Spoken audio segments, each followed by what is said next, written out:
So I'm Betty Martin. This is my new friend Harry Faddis, and he's the inventor of the 3-minute game, which if you've watched any of the other my stuff, you know that that's the centerpiece of my work. It taught me so much. Hi, I'm Harry Faddis, and we are talking today from the Eastern Mountain Retreat Center in upstate New York, where I am a resident. I have been here for 15 years. We're celebrating our 15th anniversary this year, so come and visit us if you haven't. And I am a life coach and former instructor at the Body Electric School, where I developed the workshop Power, Surrender, and Intimacy called PSI, and also during that time the 3-minute game, which Betty had found out about and has some enthusiasm for propagating. So more people will know about the 3-minute game because of Betty's work, so I'm very happy about that. Thank you. Before I lived here, I lived in San Francisco, and I lived also in Sonoma County in Sebastopol, and I was working at the Body Electric School, which has a retreat center at Wildwood at the Russian River. And I became an instructor for the Body Electric School in the 90s. And there was a recurring reality that I was working mostly with men, that men did not know how to ask for what they want. Yeah. And there was this poem by Rumi, which said, "You must ask for what you really want." And everybody was saying that. Right. But nobody knew how to do it. Yeah. And it would be a blank. Tell me what you want. Well, I don't know. Do what you're doing, or do what you want to do. And I thought this is a beautiful admonition from a poet. And it seems easy, but nobody knows how to do it. Yeah. And my mind is, in one level, try to solve a problem. How could we do that? And I was teaching, I created a workshop for the Body Electric School called Power, Surrender, and Intimacy, which was, from the secret behind the creation, was that I'm a recovered alcoholic for 28 years. And there is a step in the 12-step program, and it says, made a decision to turn my life and my will over to the care of a power greater than myself. So I thought, mentally, I can think about this. I can't figure it out. Emotionally, I get it, but I don't have the feeling that I've done that. How do you know? And then I thought, well, if somebody tied me up, my life would be, if you tied me up, Yes.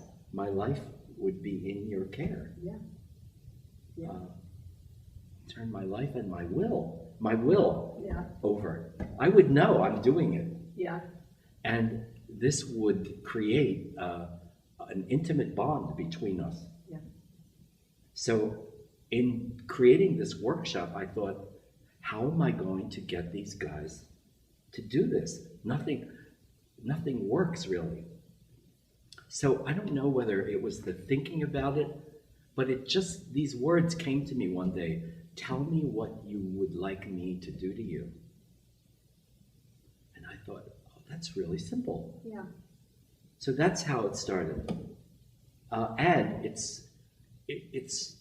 happened as a 3-minute thing, because we all have these elaborate fantasies. I don't know you, I've just met you. Maybe yours would be, you would like to be in a pavilion and sensuously pleasured by 12 or 15 people because you're beautiful and you deserve it. But how are you going to get this assemblage together? Yeah. It's not likely to happen unless you pay a group of people to do it. So I thought there's one thing to explore our fantasies in a way that if I'm in a personal engagement with you, that you don't ask me for any of those fantasies, because we are here and we are now. One person. What could I do for you, or what could you do for me in 3 minutes that I would accept, either as a giver or receiver, that we could accomplish? And at the end of that, you would be able to say, I asked for it, I got it, and I'm grateful. That is the key thing here. Yeah. Or maybe I'm grateful, and the next time I do it, I would like to tweak it. Yeah. Or something like, oh, I should have asked for that. Or So the more you play it, the more you learn what you don't want. You thought you wanted it, but you don't want it. Yeah. Or I remember people in the workshop would say, well, all right, I don't like spanking. So I would say, well, that's good. You figured out your list of what I don't like. And but what do you like? Let's get that list going. Yeah. And you can do that in 3 minutes a lot of times in ways that you could not actually do if you had a longer time. That's right. And some people like to expand it to 5 minutes, and it's a very good, if you're having an intimate encounter with one other person, it's a very good way to get started. Yeah. And a lot of people ask for, before the big bang happens, let's have some foreplay or some mood setting things. Yeah. And this is, it's a typical female-male conversation. A woman will say, but you don't spend enough time beforehand. And the guy doesn't understand that. What do you want me to do? You know? And she has no clue how to say that. Yeah. Isn't that just bizarre? Yeah, it is. So if you would say, I would like you to rub my back for 3 minutes, any guy or girl is going to say, well, I could do that. Yeah. I could do that. 3, 6, 9, 12, 15 minutes. Yeah. Then we're connected in some way. And these vague things that people say is, I want you to be present. Yeah. Whatever that means. It doesn't, yes. Yeah. I hate that. It would just like make me furious. What do you mean? I'm sitting here with you. Yeah. You know, and people say, well, I want you to love me. And I say, what are you talking about? I want unconditional love. What are you talking about? I want you to rub my feet for 3 minutes. Yes. Yes, I could do that. And Yeah, I had one person say, I use this a lot for some workshops, and one gal said, I said, how do you want me to touch you? And she said, well, I want you to touch me in a way that conveys love and care. And I said, well, for some people, love and care means soft and slow. For some people, love and care means whips and chains. So I have to actually know what you want me to do, which is how you want to feel a certain way, but what I need to know is how you want me to actually do that. What is it that will help you feel that way? And she's like, oh, yeah. That was an aha. And you can do this in a non-sensual activity. Yeah. We're at home, and finally we have date night. And I could say, well, what is it you would like to do for 20 minutes? And you would say, I would like to sit on the sofa and drink tea with you and not talk. And I would think, well, I never thought of that. But you thought of that. Do I want to give that to you? And then I give it to you, and you say, oh, this is just what I wanted. But you were waiting to, this is also a thing that we cut through, is mind reading.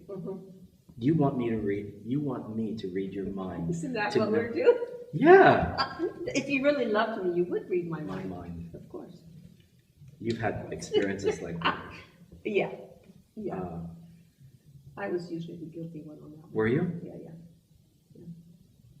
And we don't really do it. And in my experience, we wait and wait and wait until somebody does that one thing, like cut your nose.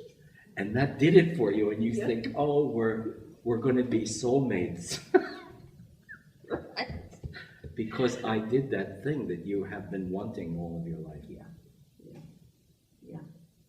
So there's a companion to the 3-minute game, which I spoke about, the fantasies, how the 3-minute game doesn't exclude the fantasies, but they're separate paths. And the key to getting at the fantasy is to use the word always. Tell me what you have always wanted. And I think, oh, Wow. First of all, That's a very different question. can I trust you? Yeah. And then, Yeah.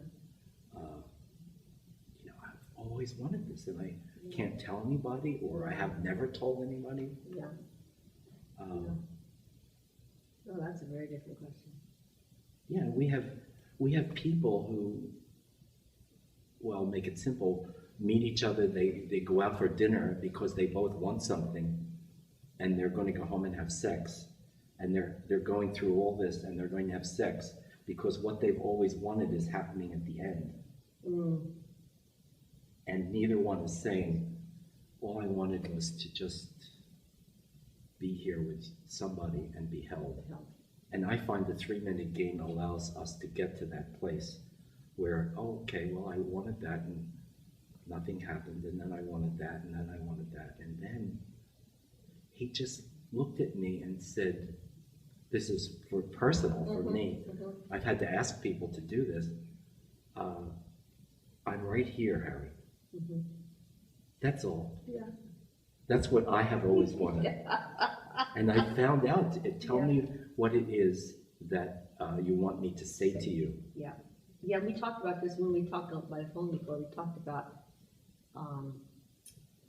using this with your coaching clients, because there's something that they need to hear or want to hear, and it's going to be different than the next person. Yes. Yeah. So I could tell you, you have beautiful eyes, and you are beautiful, and it might not, that's not what you want to hear. Yeah. It doesn't, what you want to hear may or may not have anything to do with hearing about your beauty or your brain. I could say that about you. I know that would be true. You're really smart. But that may not be what you want to hear. So we just say, okay, thank you. Yeah. But there's something, I'm not going to ask you, in the back of there, we always want to hear. And I could hear, I am right here, Harry, 1,000 times. Yeah. It's just, I think it's called an unmet need, something like that. Yeah. Yeah. So the 3-minute game, as I learned it through the Power, Surrender, and Intimacy workshop later, which you developed in a group, they framed it as 2 questions. What do you want me to do to you? And what do you want to do to me? Yes. Yeah. And that was fun right off the bat. I'm taking this home. And then when I started using it, then sometime later when I started working with clients and I pulled it out of the closet and started playing with the clients, I was amazed at how difficult it was for people to, number one, as you're saying, notice what it is that they want. And then, of course, I see it in other people, and then, of course, I see it in myself, like, where are the places in my life that I don't know what I want, I'm not asking for. That's the problem with working with people. You start seeing it in yourself. Yes. Yeah. But what most surprised me was that the first question, what do you want me to do to you, we can kind of figure it out. Like, we may not be very good at it, but we at least have some context of what it means. But the second question, what do you want to do to me? That's the one that completely threw people. And I had one person, this was fairly early, it was a little evening workshop, and this was a person who had a lot of experience with group touch and sex and all kinds of stuff. She was very experienced.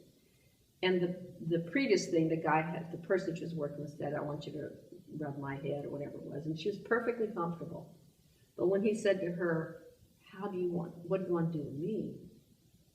She couldn't even understand the syntax of the question. She's like, what do you mean? What does that mean? Like, she couldn't get it. And I sort of coached her, well, maybe you want to, he was wearing this fuzzy sweater, maybe you want to feel the fuzziness. Like, and she said, well, why would I want to touch somebody? Like, it doesn't make any sense to her. And I noticed that really with a lot of people, it doesn't, what do you want to do to me? People would say, well, whatever you want. Or, well, I want to touch you the way that you want to be touched. Or I want to give to you in this way. And it often took a lot of coaching to turn it around to know this is actually for you. I'm asking what you want. What do Have you you think played is with that? underneath that? Well, I tell you what I've come to over the years, and what I noticed was that so I took the two questions, what do you want to do to me, and what do you want me to do to you? And I noticed after a while that it was sort of too big of a question for what I was playing with. And I narrowed the options, and so now I say, how do you want me to touch you? And how do you want to touch me? And we'll use it both ways, and there's different variations, but that's the way I mostly use it. And so what I noticed was, if I'm asking you, how do you want to touch me? And you don't actually know how to experience pleasure with your hands, then there's no neurological pathway to make any sense of touching someone for your own pleasure, because the pleasure route from your hands into your brain is just not hooked up. And so if I'm touching you and I don't feel pleasure in my hands, what's left? Trying to get a response out of you, or trying to give you some pleasure. And so I learned that this thing has to be hooked up. So now I actually start with that. I start with, how do you hook up the pleasure centers? How do you hook up your sensory data in your hands to your pleasure centers? And we do that, I do that with an object, so that you take the interpersonal dynamic out of it. Mm-hmm. And once that clicks, it's very visible when it clicks. People are like, oh yeah, it feels good. Sometimes it takes a few seconds, sometimes it takes weeks. So that Once people that discover clicks, that it yes. feels good. I feel good touching you. Yes. That feels good. Yes. And it's in my a direct, finger. yes, yeah. And that has turned out to be the piece that has to be in place before touching you for my pleasure makes any sense, other than producing pleasure in you, which is also wonderful, but it's a different kind. Yeah. I think So that's what I found, and that's what I play with now. underneath this, there is the idea that I have permission Yes. to want something for myself Yes. and want to do something to you. Yes. Absolutely. So That's that is hard. Yes, it is. That's I hard. have permission to say, I would like to hold your hand. Yeah. So behind me, there could be all kinds of voices Yes. that say, that's the most ridiculous thing. You're Right. a grown man and you want to hold this woman's hand. Yeah. Yeah. So I need permission to say, I don't know why, but that's what I want. Yeah. She might think I'm ridiculous. You might Right. think I'm ridiculous for asking that. Yeah. Yeah. Or it could be even deeper. It could be involve a fetish. Uh-huh. Yeah. Like, I want to look at your sandals if I'm a foot fetish. That's right. I just want to look Yeah. for 3 minutes. Yeah. Because I've never been able to do that, because it's always, we got into a rush Right. with something. Or you have to sneak a peek. Sneak a peek, that's Yeah. right. You could ask, that's a good thing to ask people, what peeks have you been sneaking? That's a great Because we all question. have that. That is a great question. Yeah, like, and I have that personal experience Yeah. for various historical reasons. Yeah.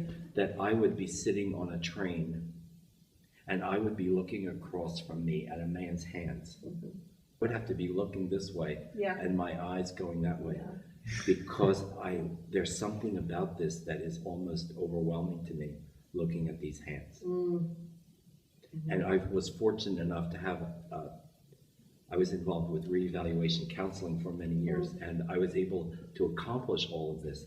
I want to look, and then I really want to look, Mm-hmm. and then I want to touch, Mm-hmm.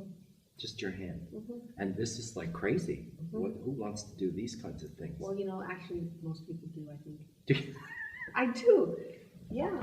Because similarly, what I found is, once you actually get it, once I actually get it, that I have permission to touch you in some way, and it's for me, it's like, I get to do that? Because we're born wanting to do that. We just don't have any context to do it in once we grow So up. children do that, don't they? Yeah, oh Yes. yeah, And whenever they babies, want. little kids, they'll Yes. climb all over you, stick their finger in your nose. Yes, Yeah, and dogs. yeah, right? Yeah, exactly. So, and as you said, it's hard. It's just, to acknowledge that there's something that I want to do to you, and that just because I want it, it's not because I'm being generous. Yes. Yeah, that's hard. Or I don't want to, it's not to make you feel good. Yeah, it's because I want it.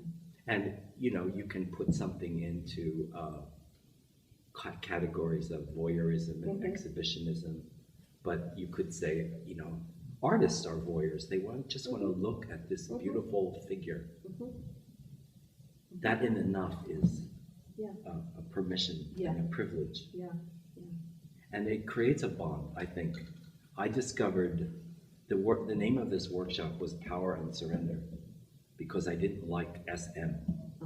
I didn't like this attached to what was, in the 1890s, a psychiatric illness. yeah. So in the 1890s, the Germans were trying to figure how to make eroticism scientific, which could be a good thing. So they did a lot of studies. And they as a result of the studies, in science, there's a norm. Right. And there is who is in the middle and who is on this side or that side. And what are you actually admitting to anyway? Yes. And if you're outside the norm, you either have to go to prison or a mental hospital. So the word heterosexual was coined as an aberration. And homosexual was invented in those days. No one ever used that word before, as an abnormality. And S&M was an abnormality. And I thought, why are we defining this by, there's nothing abnormal about this.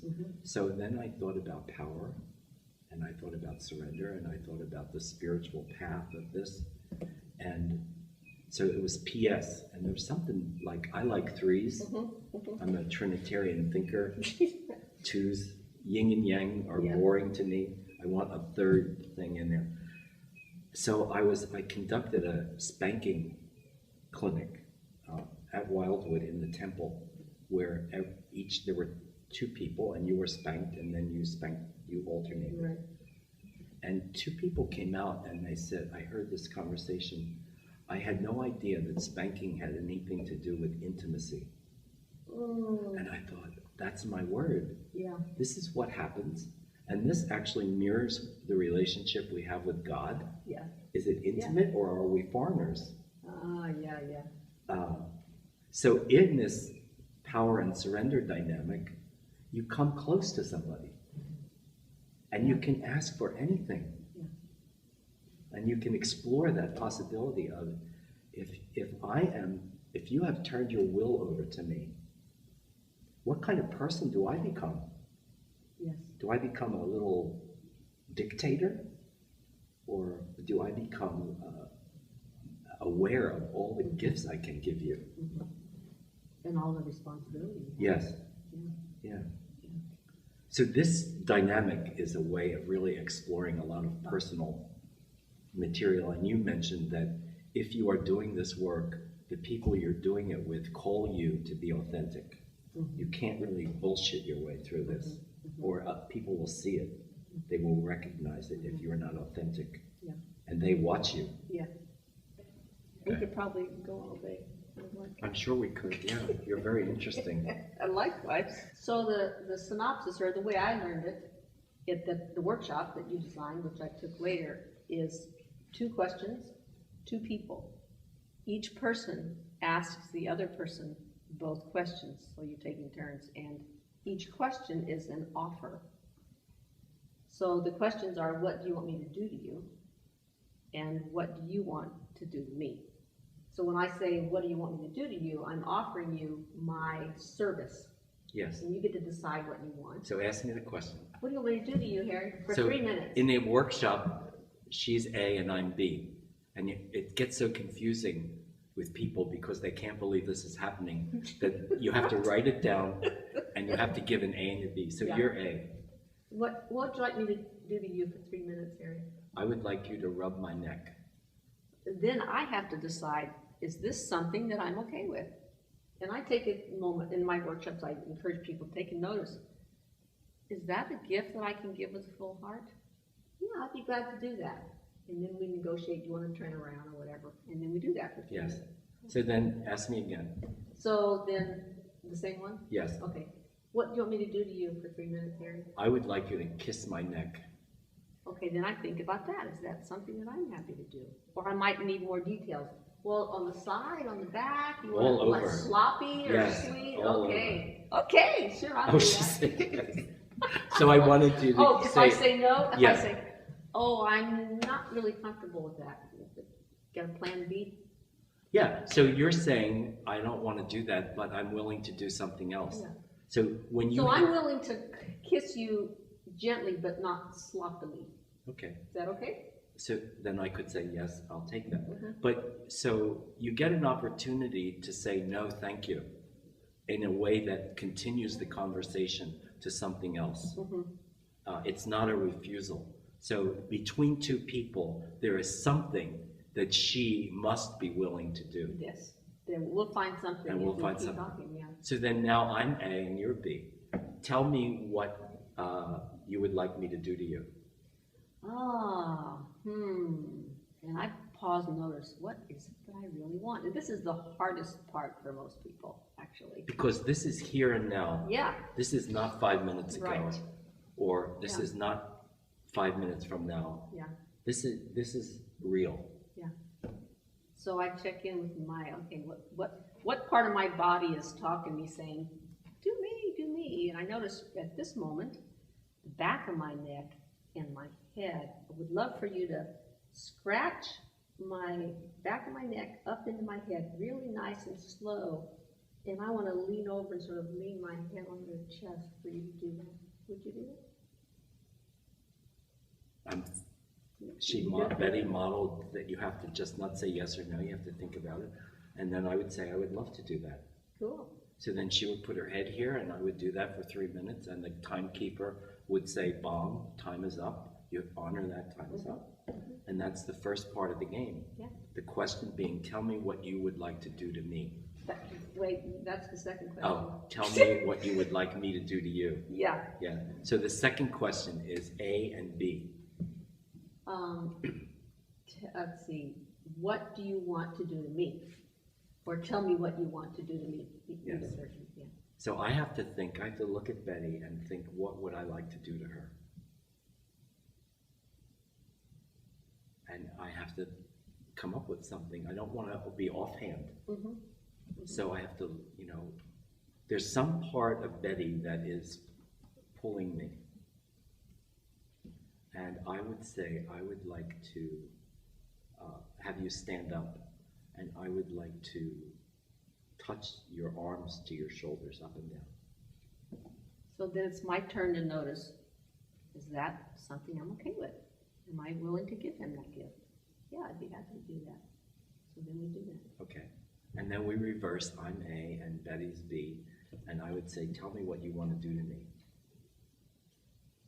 Oh, what a lovely invitation. It's scary It because is scary. sometimes we hear, I want to smack you, or we hear all this stuff that's been done to us that has not been pleasant. Mm-hmm. Yeah. So I'm saying, she has the ability to have some power over me. Yeah. Tell me what you want to do to me. And what you're offering with that, in the first question you offer, I'm here, I'm going to be of service to you. In this offer, you're offering me your body, basically. Yes. So how I want to play with you. I'd like for you to put your head in my lap, and I'd like to explore your hair and your whiskers and your face. Just sort of feel around. So my first thought is only 3 minutes. I would love that. So it's a deal, and then we do that for 3 minutes. Yeah. And if it's not, say you had a limit, and in my workshops, we do one round where you set a limit, even if you have to make one up. So you have the practice of it. So it might be like, yes, you can do that, but not my beard or whatever, some limit that you might have. Because as you said on the first one, there is something that you're willing to give, that you're happy to give. And it's up to you to find what that is so that you're happy to give it and you're not begrudgingly giving it. You can be in this exchange with somebody who is the absolute opposite of somebody you like. It could be somebody you would say is too old or too fat or too whatever. But when you look at somebody, there's something that I can offer you that is based on our human condition. We are not going to have an intimate exchange sexually, or I am not promising you that we're going to get married. I am simply giving you 3 minutes of my undivided attention. No matter who that is, if you can recognize the person's humanity, then we're in the conversation. Yeah. And if you're not, then you need your inability to join in this would indicate some work that you need to do. Yeah. Yeah. Of where you're holding back, or yeah, it's that the opportunity to ask for what we want oftentimes is nothing scarier, or we don't even know. What I forget most often is, well, what if I don't know what I want? No problem. We'll just wait till you do, because it'll take. What if it takes a while? No problem. a lot of people, certain personalities, don't know what they want. They're completely open to you running the show, and then feeling unsatisfied. Right, because they didn't get what they actually wanted, that they didn't notice that they wanted, or didn't admit that they wanted, or I've certainly been guilty of that. I do this in coaching with people about their birthdays. So many people complain about their birthday. How was your birthday? Oh, it was awful. It's always the same. Okay, what happened? Well, nobody called me. Nobody sent me a card. Yeah. Nobody invited me to do anything. And I'd say, okay, do you want to have a better birthday next year? Yes. So you make a list of what you would like to ask for. Why do I have to ask for it? I don't know how to explain that. If I did, I could be making a lot of money. Right. But there are whole industries that are here, card companies and candy companies and flower companies, to let you have a happy birthday. So if you could make a list, and they make a list, I want my partner to, this happens a lot in partnerships, take me out for dinner, buy me a card, and send flowers. So you're my partner, and I'm asking you, my birthday is coming next month. Would you do those 3 things for me? Sure. You could say Yeah. yes to 2, or Yeah. Well, I can do this and this, but I have a hard time with this one. So I can't what afford can the we figure out? flowers, Yeah. whatever. Yeah. So, and then you could have several people. Would you take me out for dinner? And then your birthday comes and you get what you asked for. What would you like me to do for you? Or I could say, would you like me to deliver those flowers in my hand, or would you like them delivered from the flower company? Yes. Oh, the flower company, definitely. Okay, well, see, I didn't know that. Yes, that's right. Yeah. There's nothing like the thrill of Oh, yeah, the truck driving up. Yeah, and it could involve those things, or it could involve the way you spend time together. It could involve a massage. And then at the end This of is it, sounding better and better. It makes me want to have a birthday. birthday, October. Yeah.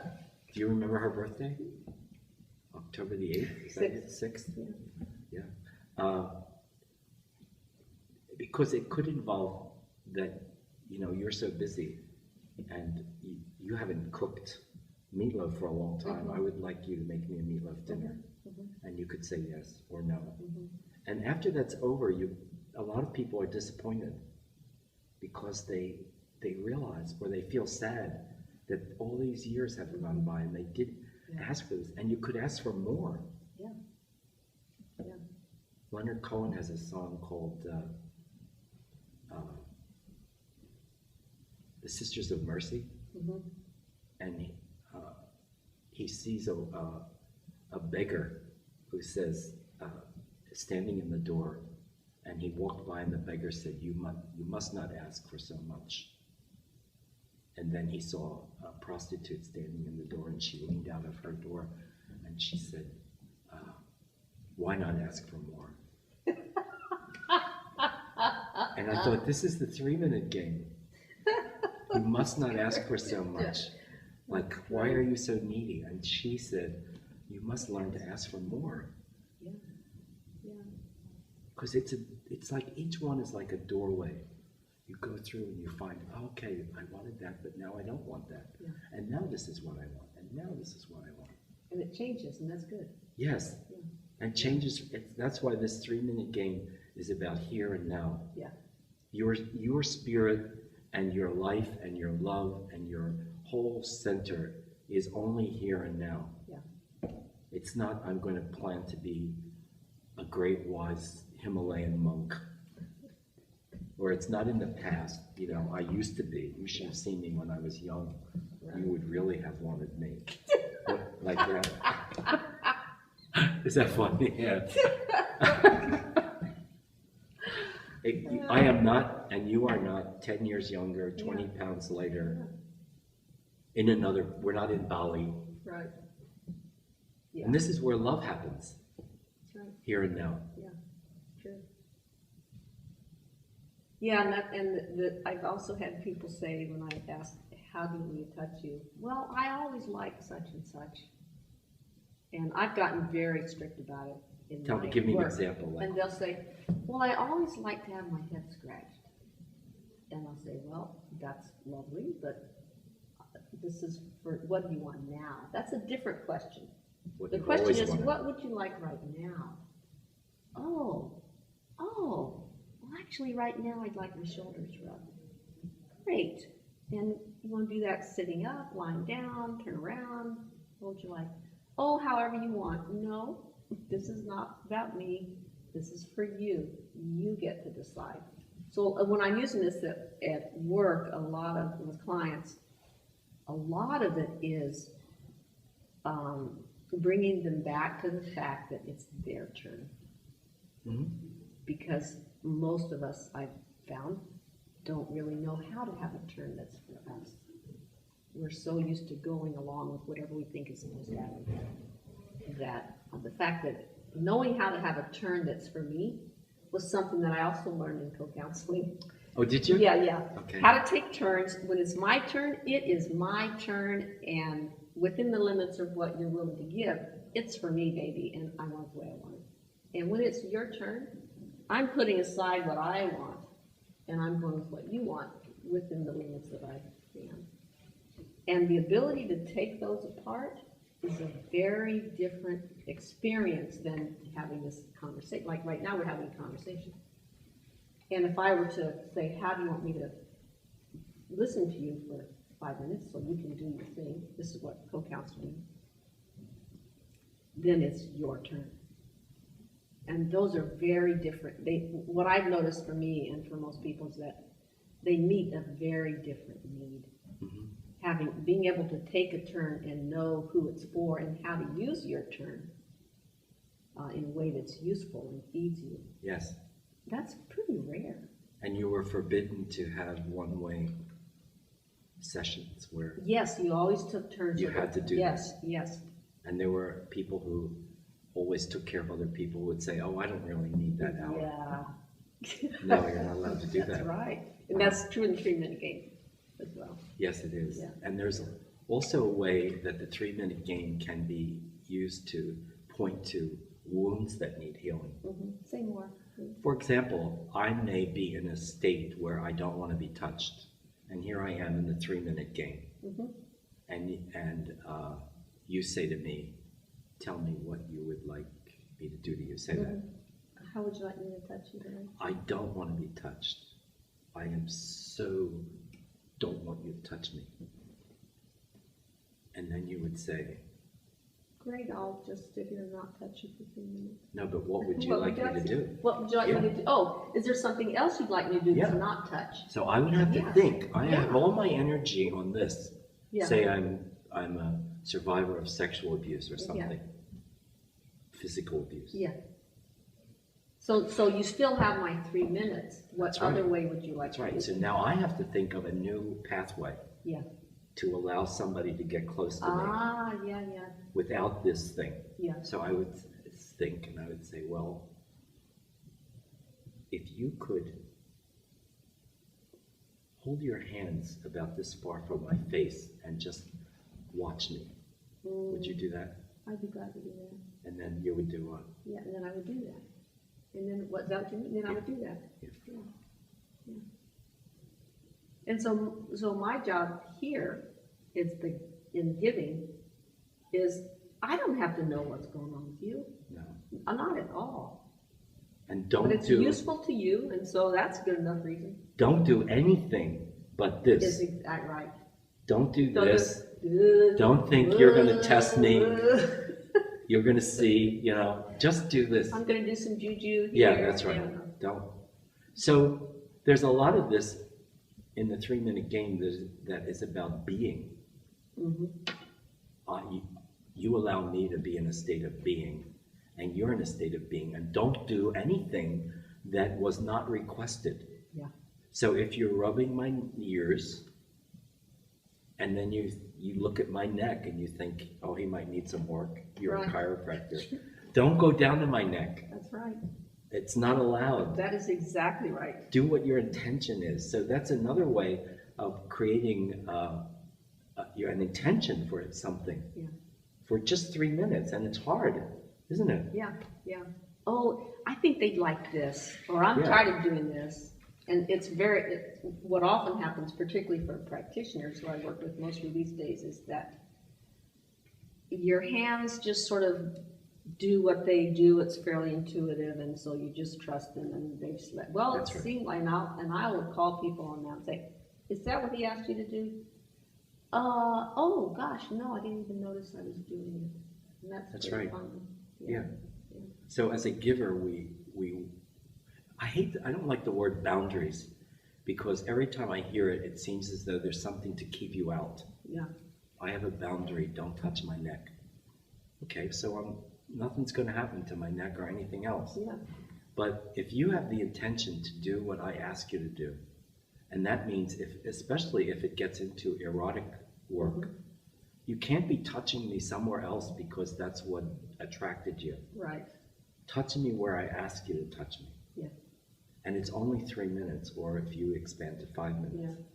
But isn't it hard for us to keep our attention Yeah. on our intention? Yeah. Yeah.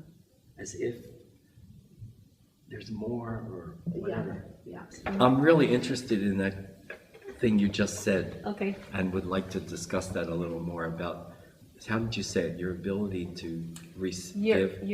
Yes, we were talking about taking turns and how rare it is that people are comfortable taking turns, and that you and I both learned that before we came to the 3-minute game.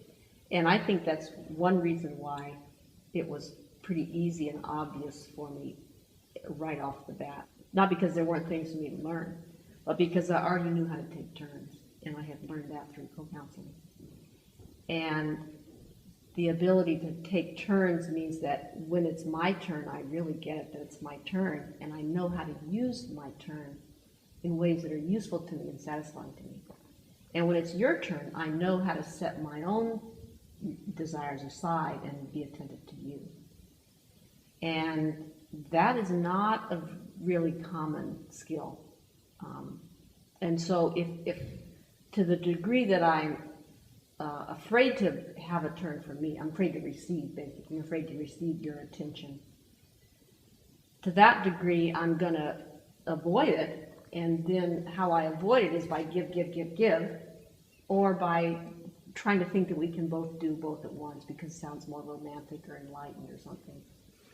But the ability to really take them apart, I've come to appreciate more and more, is the key to either of them working.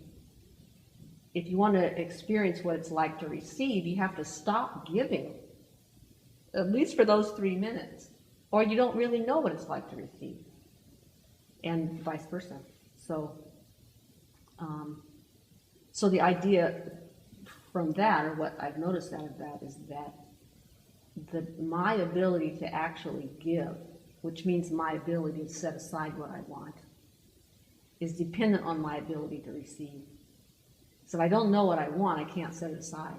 If I can't put myself in the middle, I can't take myself out of the middle either. So my ability to give is dependent on my ability to receive, both personally and certainly professionally as well. And you're talking about working with practitioners for sacred intimate training. What did you say? They did not know how to be a good client. Yeah, right. Yeah. And your ability to be a practitioner is limited by your ability to be a client and Yes. your commitment to being a client. And you're in the sacred intimate training, your ability to be a good client is, number one, to know what your issue is. Yeah. So write it on a card. Yeah. This is my issue. To go to your practitioner and say, this is my issue. Yeah. And then throw yourself on the mercy of the practitioner Yeah. to do something. Yeah. And then after it's over, be grateful. That's how to be a good client. Yeah. Yeah. And the part about remembering the issue, I might have an issue and I walk in and Logan is my practitioner and my issue goes away and there's something else I want to happen. Or I may come to you and my issue was something about standing up for myself and you're completely intimidating, so I think I'm not going to do that with her. I'll do something easy and say, oh, I'd like to do some breathing. Yeah. That's not being a good client. Right, right. Stick with the issue. Yeah. The issue is the same no matter who the practitioner is. Some practitioners are more triggering, either in a positive or negative way. And they come to you and you're the last person I wanted to see. It doesn't matter. You still have this issue. Right. This person has something to offer you. Yeah. Yeah. It may not be what you thought it was going to be, but there's something that they can offer you. Yes.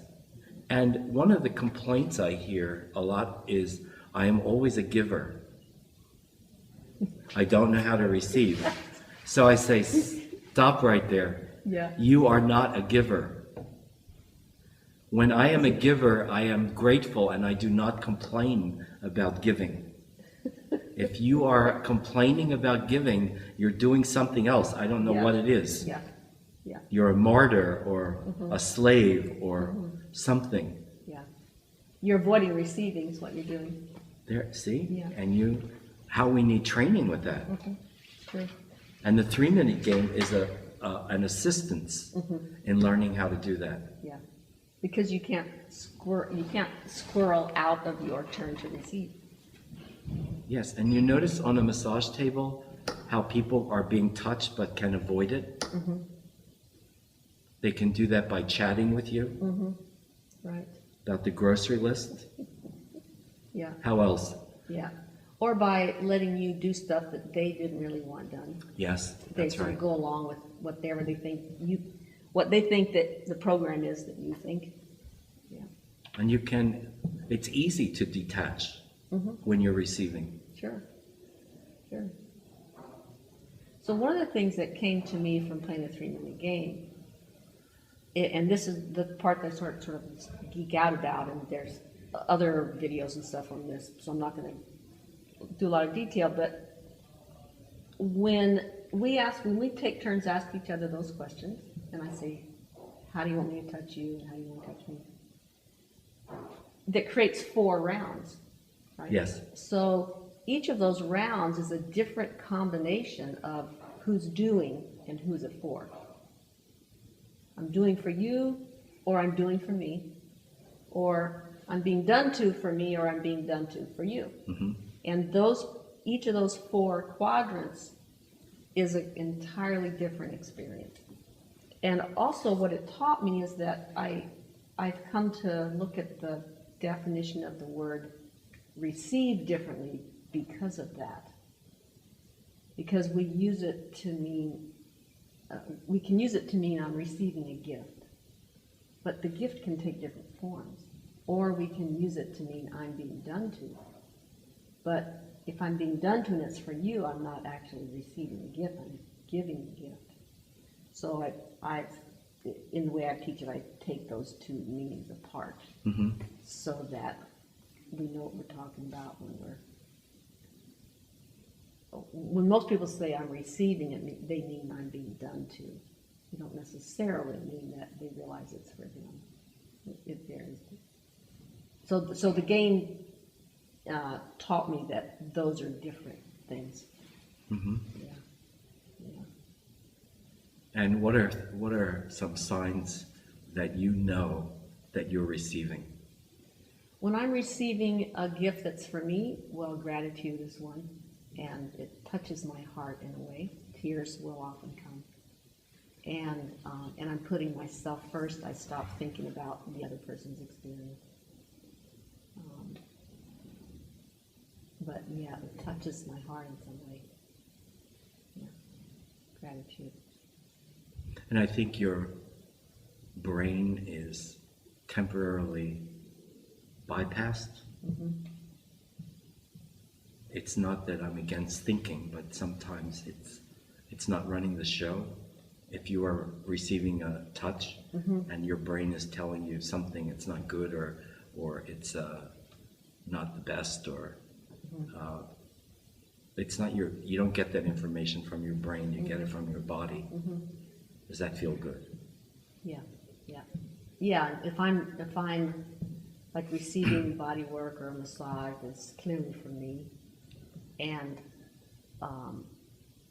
I very often will go into this sort of this trancy state that's really nourishing and healing, and it'll go where it wants to go. I don't plan that out, and I think that's one of the things about it.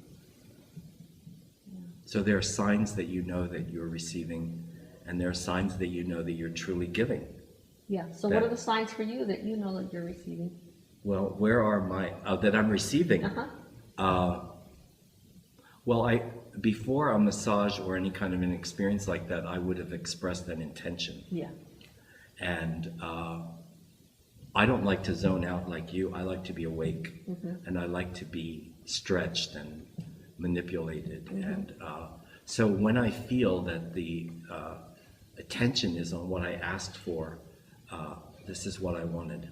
And I remember I was getting ready for a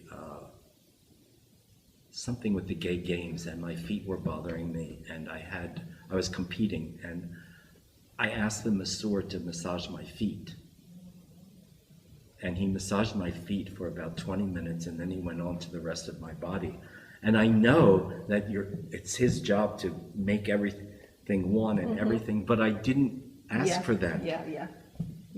I just wanted an hour of feet. Like, release my feet.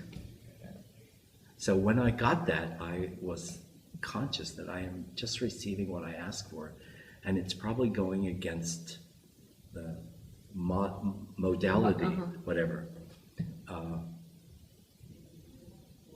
So that's how I know. So what did that teach you, that experience? Well, I had to be alert and renegotiate it while it was going on. And I had to ask for something that may not be in the... Yeah. I had a masseur while I was doing body electric work, and I went to him and I said, I brought some music, and I said, today I am going to be angry. All I want you to do is keep massaging. Yeah. And I put the tape on, and I started, and I was screaming at him, don't touch me, leave me alone. And he stopped, and I said, don't stop. It's happening because you're doing it. So that I received that, and I can remember I wanted to cry. So I took some music, and I said, I'm going to cry, don't stop. Yeah. And he just kept on going, and I could keep crying because he was doing this. Yeah. And I needed that, and I asked for that, and I received that. Yeah. And it feels good to know that. Yeah. Just as it does if you're a giver, to know that you've paid attention. Right. You keep the mind wanders and you call it back. There's no such thing as perfect attention. But we learned in our modality of co-counseling how to practice that. Yeah, I think that's a big piece of knowing when I'm receiving, what's happening when I'm receiving is that I've asked for it.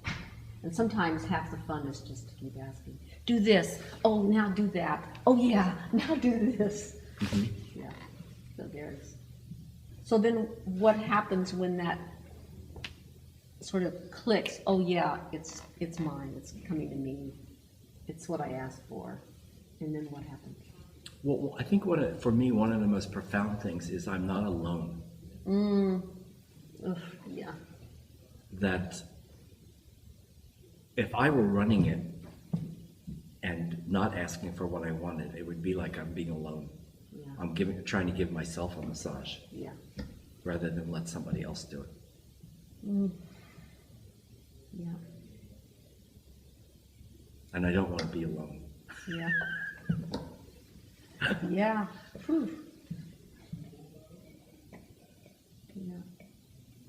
And so what about when you're giving? How do you know when you're giving? I think in teaching people how to do this, what I've noticed, and I of course, I had to be trained, is that their eyes are not on the prize. They're looking around the room because something more interesting is happening. Yeah. Or they don't know how. They don't know the value of this. And the secret is in the wedding invitation. Say more. Mr. and Mrs. Betty Martin cordially request the honor of your presence is what you're doing when you're a giver. Yeah, it's true. And it's very simple. There's no time for pyrotechnics or dazzling people with your technique. And it's with, are your eyes on me? Not anywhere else. Yeah. Can you do that for an hour? Yeah. If you can, then you can be a good practitioner. Yeah. And where's your mind? Are you doing the grocery list? Probably it's normal. So we have to learn how to forgive yourself, let it go, and start over. But the client doesn't know what's in your mind. Yeah. The client knows what's in your body. So if I sense he or she is looking around for the oil and there's no hand on me, this is not good. Yeah. I think that's when I went to massage school, they taught us to always have a hand on the body. Right. If you're reaching for something. Don't desert them. That's right. Yeah. Yeah. I think that's true. The presence, I describe it often as what we actually give when we give is that we set aside what we want. That's really a big part of what makes it a gift. And the other thing is that what we're giving is our time and our attention. And all the rest of it is just the bonus. That right here. Yes. You. Yeah, I'm right here. That's right. That's right. Yeah. And you know, we do PSI with all kinds of costumes and implements and techniques and everything, but really you don't need that. That's right. You could do this on the phone for half an hour. You could have this kind of session, just like you can for counseling. Yeah. And when you are a giver, and another sign that you are doing it well is when you are checking in periodically with the person. How is it going for you? So even in 3 minutes, if you wanted me to rub your neck, I could say, how is that going for you? So then you could say it's too hard or too soft or... Right. Yeah. And I thought when I learned this, that we should know this without talking. Checking in is a skill I learned. Yes, exactly. Well, I did want to ask you about the surrender piece. When we were having our conversation a long time ago, you said something that has really stuck with me.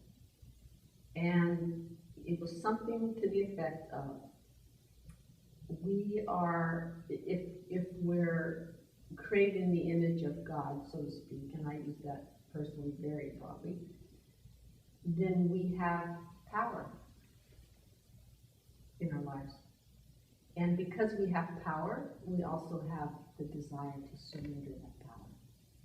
And playing with this 3-minute game format lets you explore that surrender experience. And you talked about a little bit before about surrender, but I would love to hear anything else that you want to say about that. So there is a dynamic of power in our culture that is an abused concept because it means abuse of power over people. And going back to this idea where in any kind of theology, people describe the deities as having power, whether they're male or female. And I believe that we have inherently, if we agree to this premise that we are made in the image of God, that we have these aspects. So it's a natural energy. I think power is an energy. And in our culture, it's been abused in a way that men have it and women don't, or white people have it and black people don't. But women are not asking men for their power because you have it in yourself. And maybe for cultural reasons, you have been blocked from making use of it. And so if we don't share in that idea of power, we are very reluctant to surrender anything.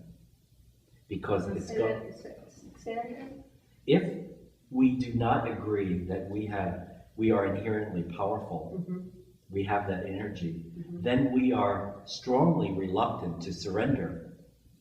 Because if I believe that you have power and you're going to abuse me, I am not going to surrender. Oh, right, yes. Or if I perceive you as a person who has no personal power whatsoever, I would never think of surrendering. I must believe, if I'm going to surrender to you, that you can take the power.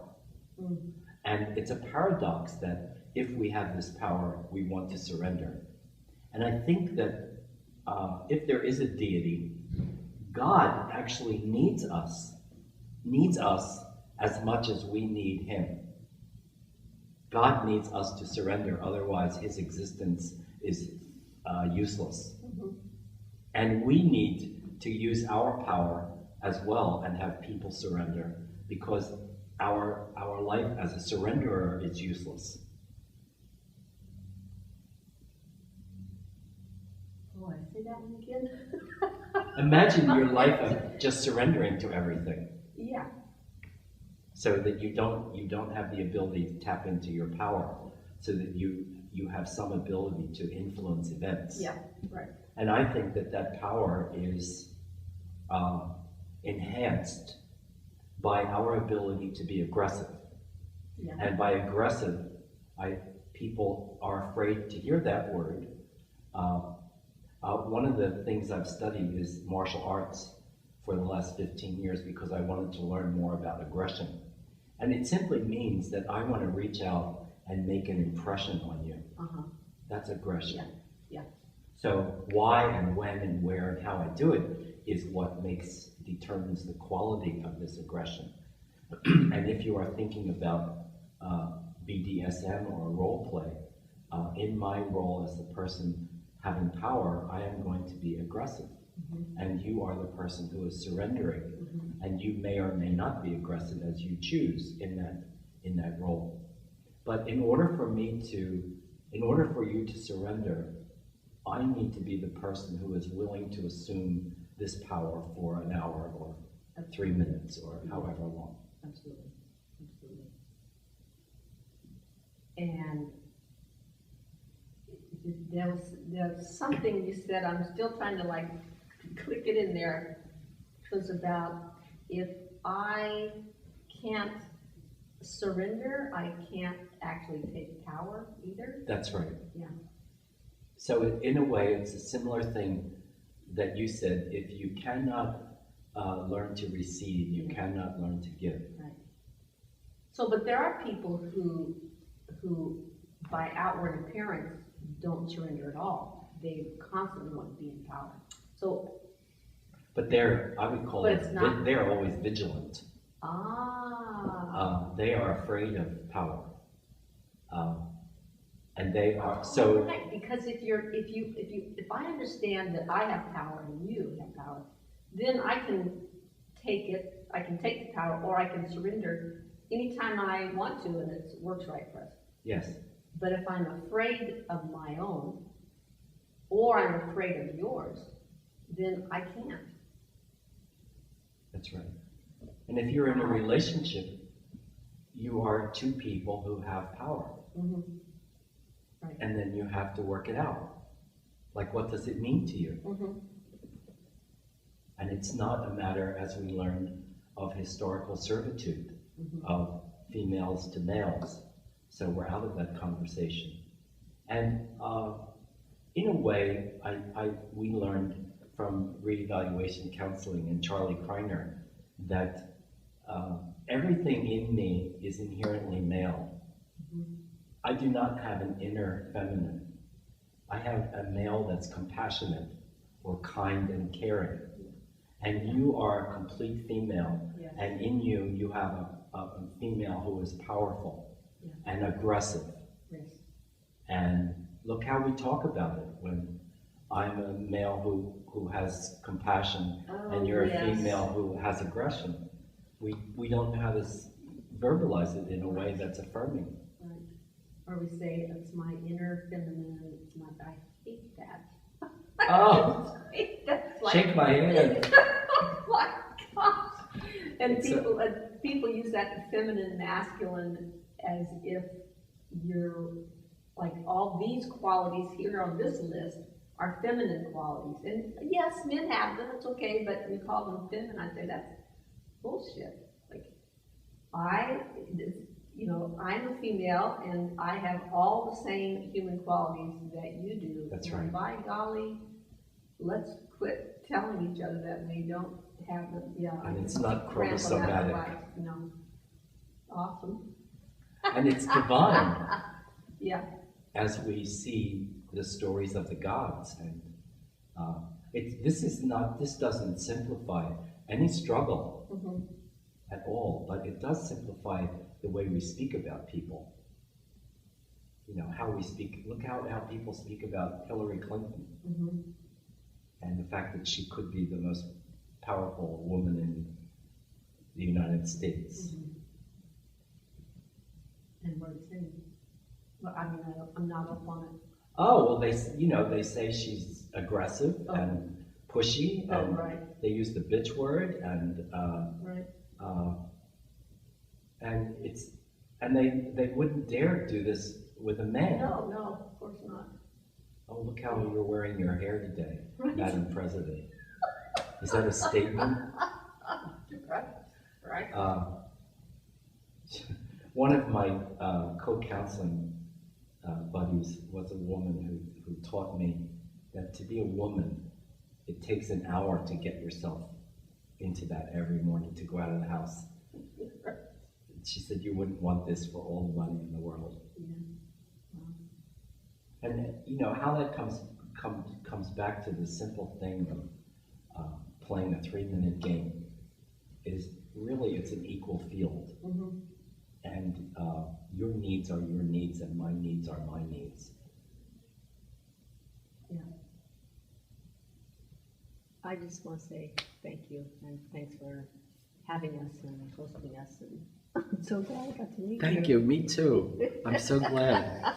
And thank you for coming to Easton Mountain, and we definitely want you to come back, both of you, Thank you. and visit and become our friends. Thank you very much. Yeah. One hug. And have a wonderful trip in Europe. This is our Thank first you. time going to Europe. Woo!